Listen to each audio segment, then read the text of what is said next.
Welcome to Southwest Florida Frontline, the platform where America's first responders, last responders, and military personnel share their stories. This is your platform to share your story, inspire others, and be heard.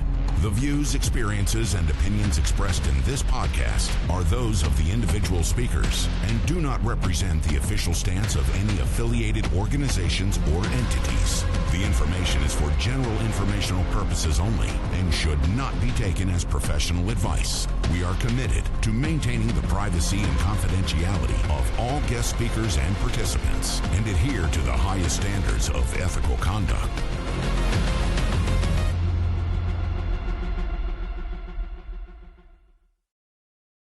Our guest today is Dr. Belinda Mollard, an expert on recovery missions for POW MIA recoveries and also for humanitarian recoveries.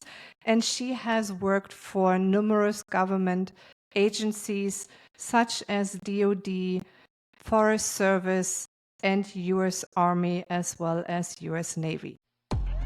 Southwest Florida Frontline, live from the Sunshine State.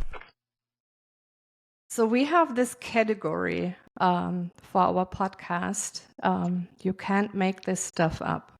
Do you have any situation or any case, any mission, anything that fits into that category that you do not mind sharing with our audience? Yeah, I thought about that, and I think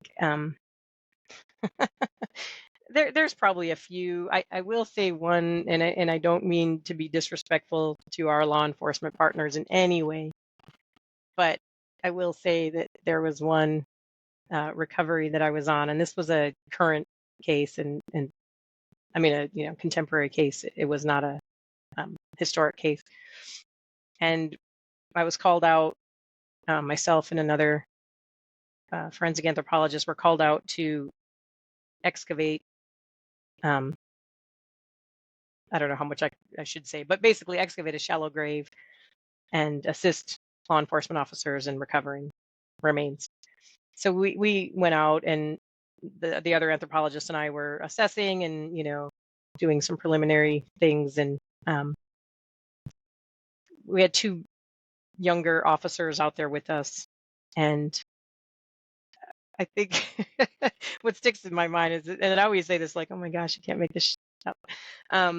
We're out there, and I don't know what their normal jobs were. I don't know if they were just put on there for that day that we happened to be there, but they were discussing things with us and talking, and they were like, yeah, we can't find, XYZ, and talking about specific body parts and things that they were saying. And my colleague and I are looking at each other, and we're looking back at them, and we're like, right there. And we're like having to point out that these two officers had no idea what they were looking at, what they were seeing, how extensive this was, and not even extensive, but as a crime scene investigator, there are certain things, there's procedures that you need to be able to do, and none of these were being done, and that we were having to point out that this was very meticulous, and this was how, this was, you have to cordon this off, and you have to do that. And so it was just, I think, and again, because of the nature of that case, it was already a difficult case. But for me, that's one of those, like, you can't make this up thing, because I'm like, these were the two officers that were put on this case, or at least that were there that day. And I don't know if they'd ever seen anything or done anything. Like, I don't know where they came from, but they had minimal experience, at least in that arena. And I just feel like, man, these poor kids. That's all I could think. Well, in my head was. if this was a criminal case, I just hope that they didn't compromise any evidence by that was not following a chain of evidence and everything. Yeah, that was our biggest thing, was that there's a whole lot here that has to be done that we're not seeing. So we basically had to take over that part of the investigation and call more folks out. And I don't want to diss our law enforcement. They do phenomenal work. But it's one of those things where you get into these places, and that, unfortunately, that's not the only time that I've had where like the procedures weren't followed well, Mm. or things weren't cordoned off properly, or there was as when you're on a crime scene, you get one entrance, one exit to the crime scene, where we had multiple exit points, and I'm like, no, you can't do that, and like you said, chain of custody, chain of evidence, these things cannot be compromised. So thankfully we were able to take hold of that very quickly from the time we stepped on site. But that's just, to me, those are some of those things where you just think, like, you can't make it up. Like, why would that even happen? And shouldn't, like, this is not, when we were called out, the case was already known what it was, right? It's not like we just stumbled upon this. Like, we were called out for a specific reason. And so I feel like, yeah, there's a lot of those instances. Another one, I people, as archaeologists, people always ask you, what's the coolest thing you've ever found? And, like, I don't know. I never know how to answer that, because what I think is cool might not be what somebody Mm. else thinks is cool. But I was, for any archaeologists out there, I was on a survey, which is a pedestrian survey. You're walking, you're out, looking on the ground, whatever. And this almost never happens. People think it does, but it never does. The first thing I found was a whole pot intact, which never happens, and especially not on a survey. It doesn't happen in digs, but that never happens on a survey. And the second thing on the same project was I found a full intact burial while Oh, I was wow. pedestrian surveying. So to me, those are kind of those, you can't make this up, because, like, that never happens. And so much so that my field supervisor at the time, my field director, didn't believe me.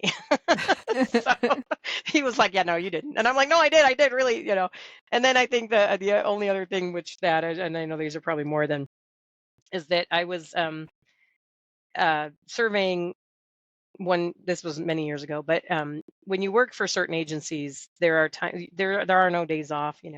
There's certain times that you have to do things. So this particular year was Christmas Day. We had to go out and do the work, because it was the only day of the year that we had to go on an active range, and it was the only day of the year that the range was closed. So we had to go out on Christmas Day. So Christmas morning, my kids were up early, obviously, and they were young. Did the whole Christmas, open the presents, and then I got to go to work, and then we'll come back and do dinner. So we were out there working on Christmas morning, and we're surveying, and all of a sudden one of my colleagues said, "What was that?" And I was like, we're not really paying attention. We're paying attention to our work, but I'm like, what do you mean, And then we hear a very distinct, like, and I'm like, what the, and I just, I got on the radio, because we're all spread apart. We're not next to each other. This colleague happened to be fairly close.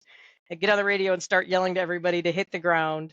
And we're on the radio with range control, trying to figure out what's happening as we're being shot at on the range on Christmas Oh, my morning. God. So that was probably my With big two one. little kids at home you waiting can't, for mommy to come yeah, back and mom's alive. getting shot at on a range, and so we're trying to figure Oh, out my what God. the heck is going on, and we're on the radios, and we're trying to get range control, and we're on, with the military police, like, what is happening? What, we're like, somebody's gonna die. We're out here, And long story short, there was an international exercise going on, and there was another country's unit was here for the exercise, and they took it upon themselves, thinking, well, it's Christmas, nobody's going to be out there. They never checked in with range, and they went out to do some Oh, my God. target, some shooting on the range that morning, and we were out there working. So that's probably my biggest one, is you can't make this up, because could you imagine what would have happened if anybody would have been killed? But it's one of those So no things one where it's got like, hurt, nothing? no,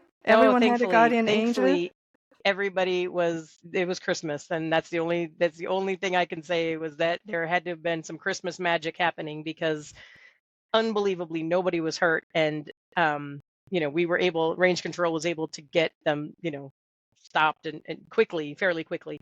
But that's one of those things where you think, and then that's why, to me, this is probably my biggest, you can't make this stuff up, because there are so many protocols in place on an Mm. active installation that this should never be in the realm of a possibility of happening, and yet it did. So you always have to have your head on a swivel. You always have to be aware of your surroundings. And that's not just at work. I mean, that's to me, that's everywhere. Raising daughters, I've always told them that, like, don't be, looking at your phone when you're walking to your car at night or whatever. Like, you got to be present. You got to be cognizant of what's happening around you. But I think that to me is my biggest one. It's like, with all the protocols and safety procedures and SOPs in place, and this still happens. So, just make sure you're aware of your surroundings and that you are listening and like I said, that head on a swivel to see what's going on all around you, because you never know when somebody's going to shoot at you on Christmas morning.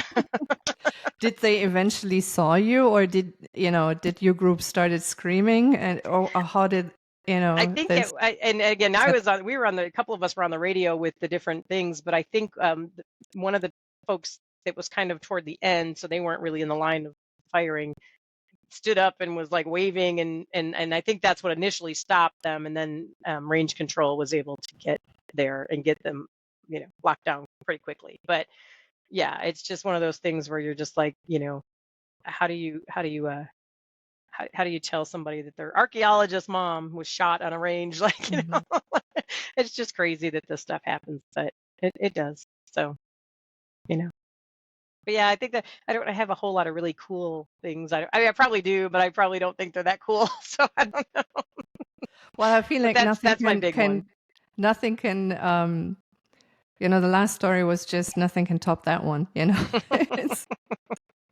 Yeah, and thankfully we're all still alive and kicking, and the archaeological community is very small. I know people laugh about that, but we literally, I think we all know each other. I swear, you'll be at a conference and you'll run into somebody that you went to graduate school with or something. But I am happy to report that everybody that was on site that day is still alive, kicking, and still out there doing archaeology. So we're all good. Thank you so very much. This was so great, so inspiring. Do you have any last words for future, especially female archaeologists, anyone who want to follow in your footsteps? I would say, first of all, thank you very much. I immensely enjoyed this. I always enjoy talking to you, so you know that. But I would say that for me, coming, like I said, I'm kind of on the downslide toward the end of my career, I think. But I always tell people, I love my job. I love being an archaeologist. I love the jobs that I've held, the positions, the places I've been. I do, usually when I teach courses or guest lecture, and those questions come up, I always tell people it's not all Indiana Jones. We wish it was. It's not. It's a lot of paperwork. It's a lot of time in the office, and it's a lot of research. But my biggest piece of advice is that it's a labor of love.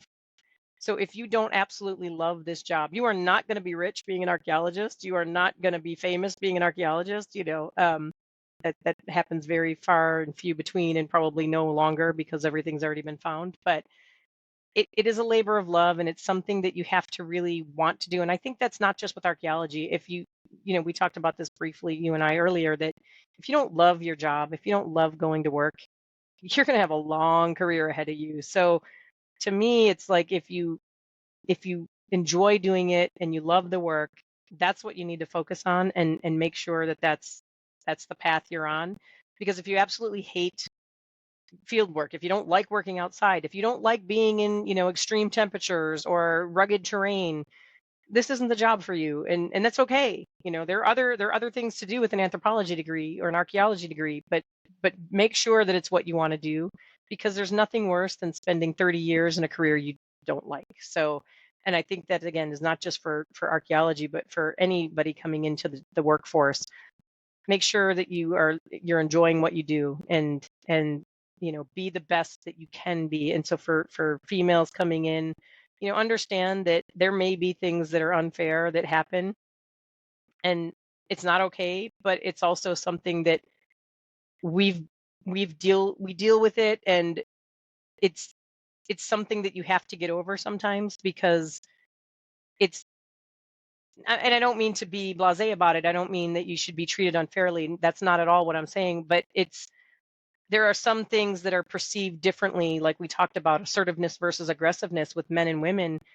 And it's just something that you're going to have to deal with, but get to understand and understand how others are perceiving and reacting. So it's not, you're not in a bubble, and you need to understand that when you're working with other people, to just be cognizant of that. And if that means you have to change the way you do something, it doesn't mean you're changing yourself. It just means that there might be a reason that this is being perceived in a way that is unfavorable or not what you intended. So check yourself every now and then, make sure that you're still saying and doing the things that you're meaning to say and do, and that it's being perceived that way, and do that kind of, pulse, get that pulse check every now and then, and make sure, so that you don't run into situations that become huge and you can't, you can no longer deal with. So I think that's my biggest piece of advice, is love what you do. Make sure you get that pulse, you keep checking the pulse every now and then just, have fun. You only get one life, so make sure you live it and do what you love to do. Very warm and wise closing words. Thank you so very much for being here. Thank you.